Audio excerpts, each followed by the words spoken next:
Hello, the second course. In the last lesson, we learned to make mathematical model. Let's recall the main stages of compilation of mathematical models. Mathematical models. What is it? We should to describe the condition of the problem in mathematical language. Every sentence of the problem we should to describe in mathematical language. Do you understand me? The compilation of mathematical models consists of 4 stages. We are recalling. They are: the first, the input of unknowns; the second, the compilation of the objective function; the third, the compilation of functional limitation; and the fourth, the compilation of non-functional limitation. All these stages are very important. The Ukrainian explanation. Дивіться, ми зараз з вами вивчаємо тему, а саме складання математичних моделей. Ми саме працюємо в лінійному програмуванні поки що. І ця тема, я вважаю, є найважчою на курсі. Чому? А пізніше, трошечки, ми з вами перейдемо до розв'язання математичних моделей. Так ось, розв'язати математичні моделі може будь-яка людина, навіть не маючи економічної освіти. А ось скласти математичну модель – це найважче. Це потрібно знати ази економіки для того, щоб скласти логічну і правильну модель. Ви подалі побачите, що іноді, коли ми будемо розв'язувати моделі, ми будемо приходити до випадків, коли у нас будуть або незамкнені фігури, або буде якесь неоднозначне рішення. Оце буде говорити про те, що хтось склав не дуже коректну, не дуже правильну математичну модель. Йдемо далі. English version. Let's move on to solving the problem. Our task for today. The company produces tables and chairs. The manager knows that the profit from the production of one table is 300 hryvnias. From the production of one chair is 100 hryvnias. 20 units of wood and 10 units of paint are used to produce one table. 5 units of wood and 3 units of paint are used to produce one chair. In total, the company has 20 units of wood and 30 units of paint. How many tables and chairs should the company produce to maximize the profit? Do you understand the condition of the problem? Let's go.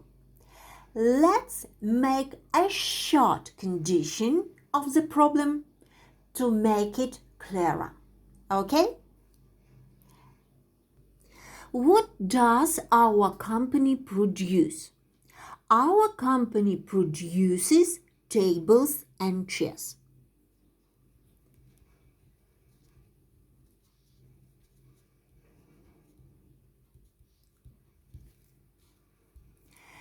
The manager knows that the profit from the production of one table is 300 hryvnias. A table. When we produce one table, profit is 300 hryvnias. When we produce a chair, profit 100.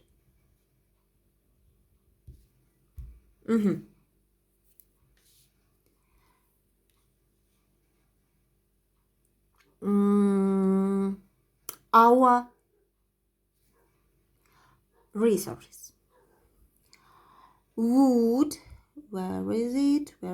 Wood and paint. Так? Wood, paint. In total, the company has 20 units of wood. 20 units and 30 units of paint. It's total amount. To produce a table, we use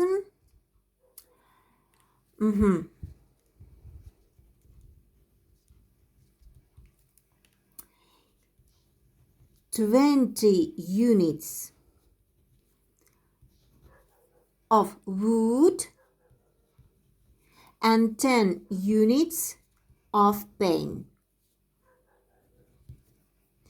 It's to produce one table. To produce a chair, we use 5 units of wood and 3 units of paint.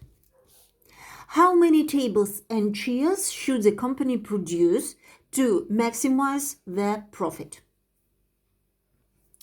Let's make the mathematical model of this problem, okay?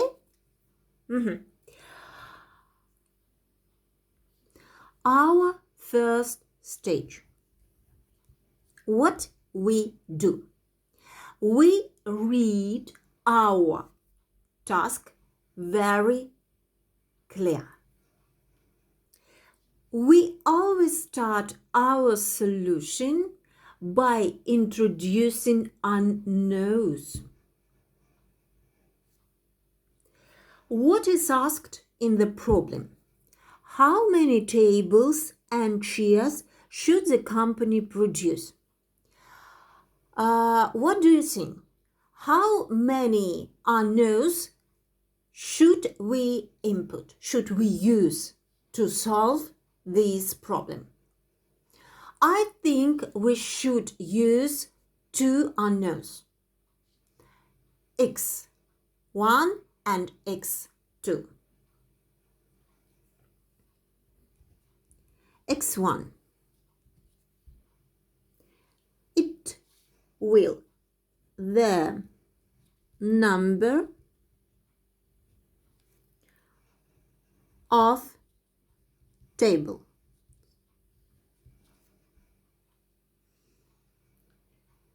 Specify the unit of measurement. Units. Це в нас яка? Неперервна або дискретна величина? Це дискретна величина, бо кількість столів у нас, цілочисельне якесь значення, так? x2. The number of chairs.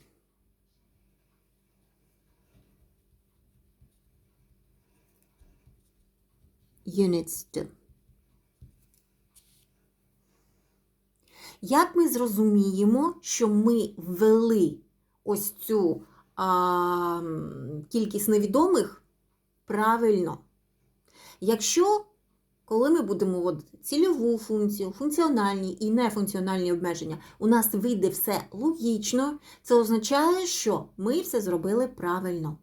Якщо щось у нас поламається на другому, третьому або четвертому пунктах, ми з вами, як в стіну будемо впиратися, це означає, що нам потрібно буде повернутися до першого пункту, щось там не те. Let's go. We compilation the objective function. What is asked in the problem? How many tables and chairs should company produce to maximize the profit? We want to get maximize profit.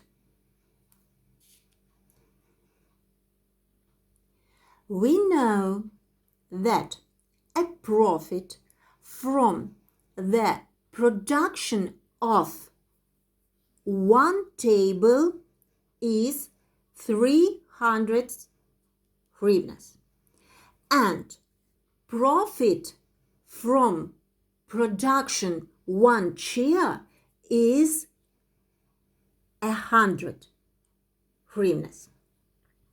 I don't know how many tables and chairs I will produce, but I know that the number of table is x1 and the number of chairs is x2. We multiply the quantity of products by the unit cost. Do you understand? We always do this if we want to maximize the profit. Write down that maximum is equal. Cost a table.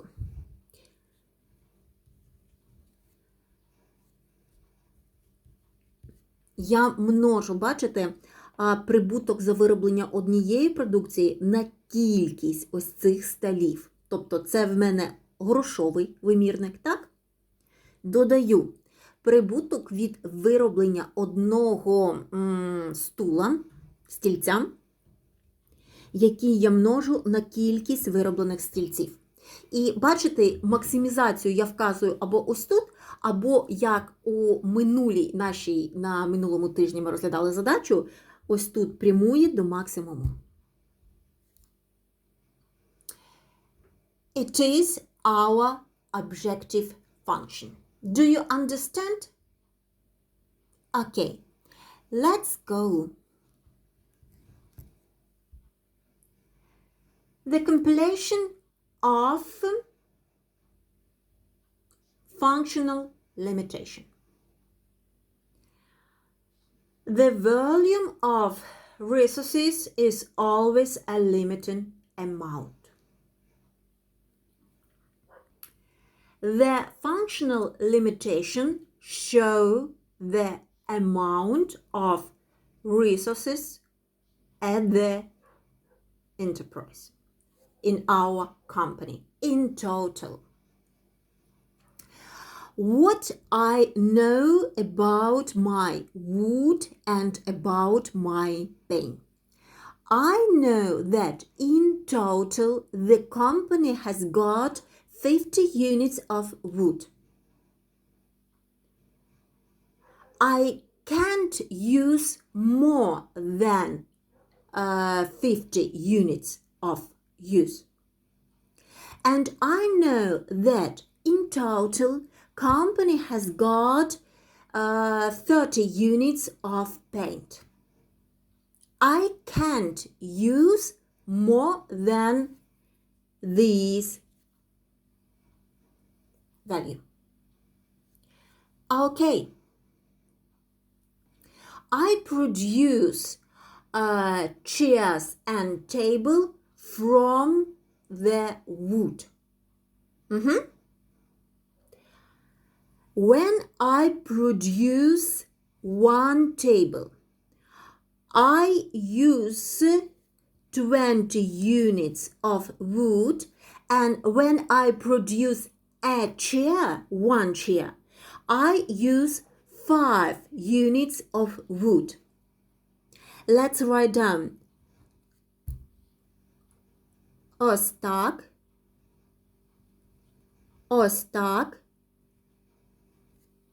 is less than 50. But let's input the number of tables and the number of chairs. 20x1 plus 5x2 is less than 50. It's limitation to the wood. Do you agree? Okay. About the paint. I know that when I produce a table, I use 10 units of paint, and when I produce a chair, I use 3 units of paint. Let's write down 10 units of paint plus 3 units of paint. I can use more than total amount 30 units of paint. But I should to input my number of tables and my number of chairs. 10x1 plus 3x2 is less than 30.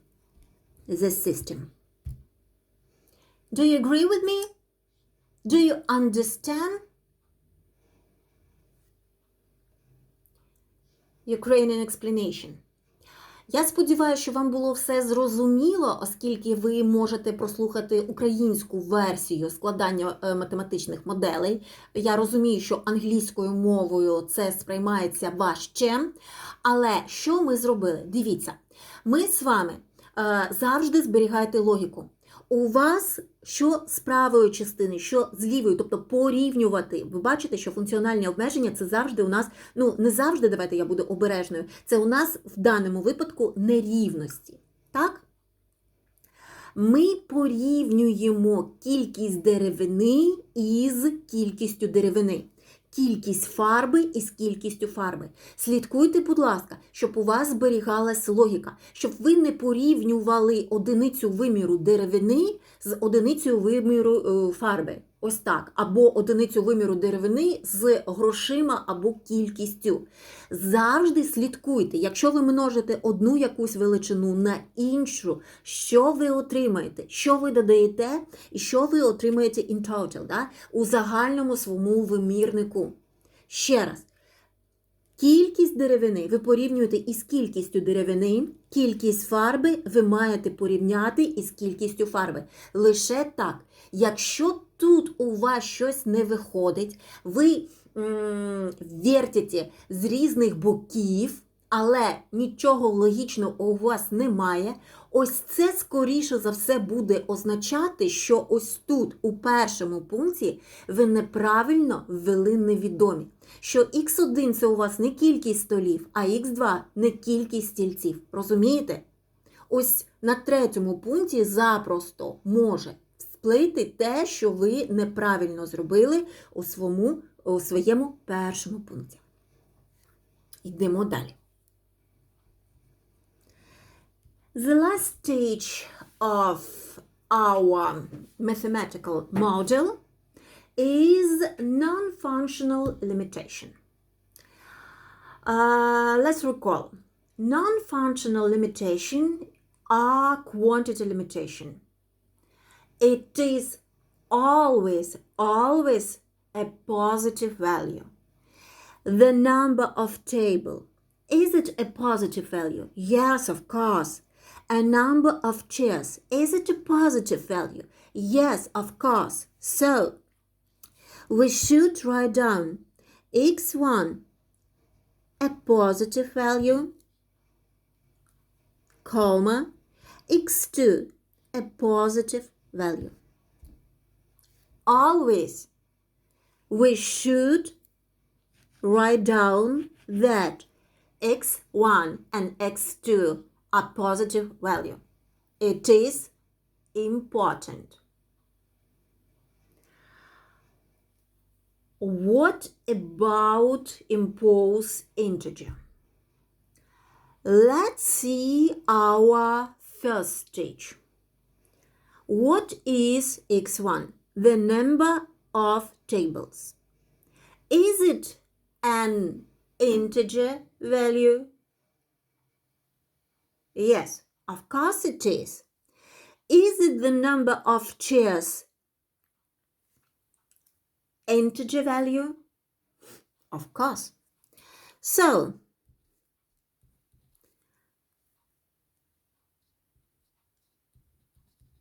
ось так. Або дивіться, можна написати ось таким чином. Належить z. Множині цілих чисел. Ось таким чином, подивіться, будь ласка, виконані 4 умови етапу складання математичних моделей. I hope you have learned the topic. Thanks for your attention. Goodbye.